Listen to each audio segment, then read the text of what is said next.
Hello everyone. आज हमारे साथ अनिकेत जी हैं। इन्होंने Punjab university law entrance exam crack किया। जब ये मेरे पास आए थे तो इन्होंने मुझे एक चीज कही थी कि सर मुझे 5 year law entrance exam crack नहीं करना। तो इन्होंने ऐसे मुझसे बात शुरू की थी और इन्होंने मुझे ये कहा, कहते सर कि मैं ग्रेजुएशन कर रहा हूँ, मतलब ये फर्स्ट ईयर में थे आप? फर्स्ट ईयर ग्रेजुएशन में थे। कहते सर मैं ग्रेजुएशन के बाद फिर ये लॉ करूंगा, जस्ट मैं एग्जाम देना चाहता हूँ। तो उसके बाद भी इन्होंने एंट्रेंस क्रैक किया। तो मैं अनिकेत जी आपसे कुछ क्वेश्चंस पुट करना चाहता हूँ कि जैसे कि आपके पास मेडिकल नॉन मेडिकल थी, तो नॉन मेडिकल से लॉ में कैसे आए, क्यों आए, प्लस आपने एग्जाम में क्या तैयारी की और कैसे कैसे प्रेपरेशन की, या फिर आप पढ़े थे, कितना पढ़े थे, तो वो सब आप प्लीज बताएं। सर मैं जब आपके पास आया था तो मैं फर्स्ट ईयर बीबीए कर रहा था, पर 11 12 में मेरे पास थी नॉन मेडिकल।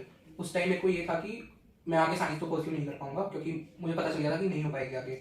तो उसके बाद मैंने एक्सप्लोर किया तो मेरे को लॉ की फील्ड थोड़ी ठीक लगी कि आगे ये कर सकता। अच्छा, आपने मतलब पहले एक्सप्लोर किया, देखा कि मुझे कहाँ जाना चाहिए, कि लॉ में जाना चाहिए या किसी और स्ट्रीम में जाना चाहिए? यस, ठीक है, मैंने ठीक है किया था 11th में। ठीक है। उसके बाद फिर मैंने सोचा कि अभी तो टाइम नहीं है कुछ भी प्रिपेयर करने का, क्योंकि 11 12 तो अब मैंने करनी है, इससे साइंस से जब शुरू कर दिया है। तो फिर मैंने सोचा कि मैं पहले ग्रेजुएशन कर लूंगा, फिर 3 ईयर लॉ करके अपना लॉ करियर। अच्छा, तो फिर आप 5 ईयर लॉ में मतलब आपने एग्जाम क्रैक किया। सबसे पहले तो मैं इनकी एक बात बताऊंगा कि इनका ना जो प्रैक्टिकल सब्जेक्ट्स हैं, चाहे वो रीजनिंग है, चाहे वो मैथ है, चाहे वो इंग्लिश है, मतलब इनका रीजनिंग, मैथ और इंग्लिश, मतलब आपने क्लैट का एग्जाम भी दिया था, है ना? मैं फैक्ट बता रहा हूँ, ये क्लैट के एग्जाम के लिए इतना नहीं पढ़े थे, मतलब कि बिल्कुल ही ना बराबर पढ़े थे आप क्लैट के एग्जाम के लिए। इन्होंने मुझे पहले कर दिया था कि सर मुझे क्लैट तो जाना ही नहीं, मुझे रहना ही मतलब कि पंजाब यूनिवर्सिटी, मतलब चंडीगढ़ के आसपास है, पंजाब में रहना है। तो इन्होंने मुझे ये चीज पहले ही बोल दी थी। तो इन्होंने जब क्लैट का एग्जाम दिया तो मैं फैक्ट बता रहा हूँ, इनके मैथ में फुल मार्क्स थे। आपके मैथ में एक नंबर मेरे ख्याल से कट हुआ था, है ना? एक डिडक्ट हुआ था बस। क्लैट में एक नंबर डिडक्ट हुआ था, और बाकी जो आपका रीजनिंग था और इंग्लिश, आपके उसमें अप्रोक्स फुल मार्क्स ही थे। मतलब कि हम देखते हैं ना कि क्लैट के एग्जाम के लिए बच्चे 1 साल 2 साल तैयारी करते हैं, तब भी उनके मार्क्स नहीं आते। तो इन्होंने 3 सब्जेक्ट में इतने अच्छे स्कोर कर लिया था, बाकी तो ये टच भी नहीं करके आए थे आप। मेरे ख्याल से करंट अफेयर का एक क्वेश्चन भी आप अटेंड नहीं करके आए थे। मेरी प्रिपरेशन ही नहीं थी, प्रिपरेशन नहीं थी। तो मतलब कि आपकी एक खासियत है कि आपका रीजनिंग मैथ शुरू से ही अच्छा है, मतलब इंग्लिश आपकी शुरू से अच्छी है। तो इसका आपको काफी बेनिफिट हुआ होगा पंजाब यूनिवर्सिटी के एंट्रेंस में, कि आपके 3 सब्जेक्ट्स पहले से ही अच्छे थे। हाँ जी सर, वो अच्छे भी थे और सर ने भी यहाँ पे बहुत पॉलिश कर दिए थे वो सब्जेक्ट, तो उसकी वजह से उनकी तरफ मुझे। अनिकेत जी ये पूछूंगा कि जैसे आपने करंट अफेयर, स्टैटिक जीके में फोकस किया था पीयू के लिए, या फिर नहीं किया था?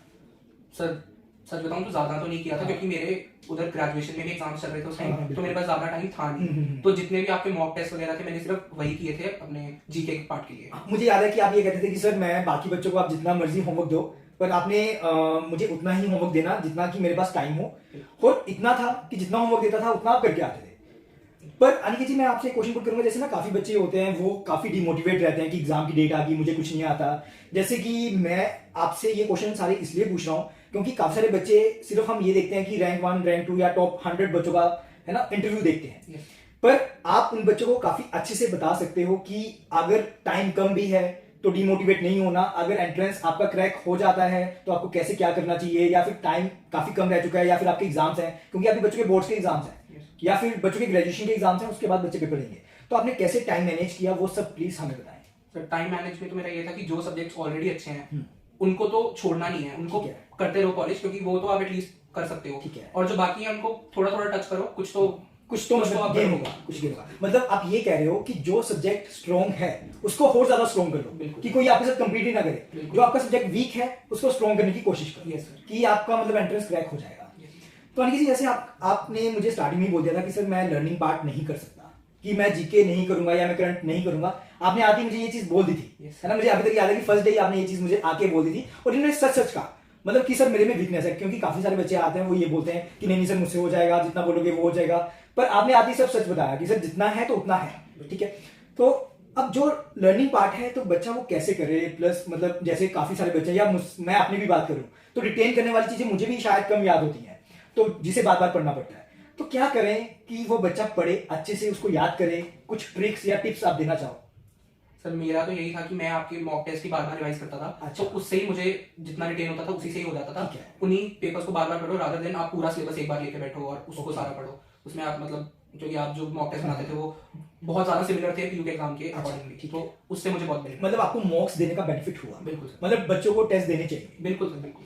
तो अनिकेत जी मतलब आप कुछ और बताना चाहो बच्चों को, कुछ मूल मंत्र देना चाहो? क्योंकि ना हर एक बच्चे से मैं पूछ रहा हूँ, हर एक बच्चा कोई ना कोई मूल मंत्र देके जा रहा है। जैसे कोई बच्चा कह रहा है कि रिवीजन एक की है, या फिर कोई कह रहा है हार्डवर्क एक की है, कोई कह रहा है कि कंसिस्टेंसी एक की है, तो आप क्या मूल मंत्र देना चाहोगे?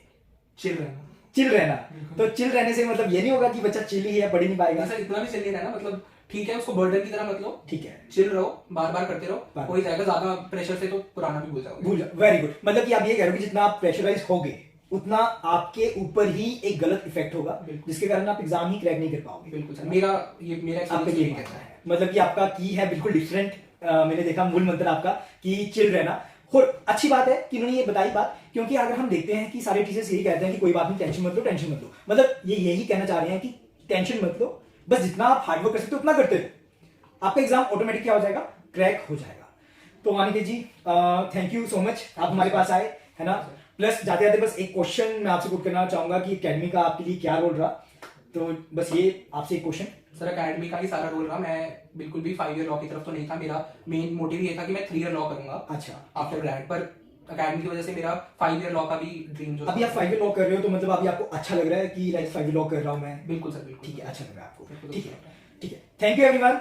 आई होप आप सभी को ये इंटरव्यू अच्छा लगा होगा। अगर आपके कोई भी डाउट्स हैं regarding like law entrance exam, आप हमें कॉन्टेक्ट कर सकते हैं। Thank you so much.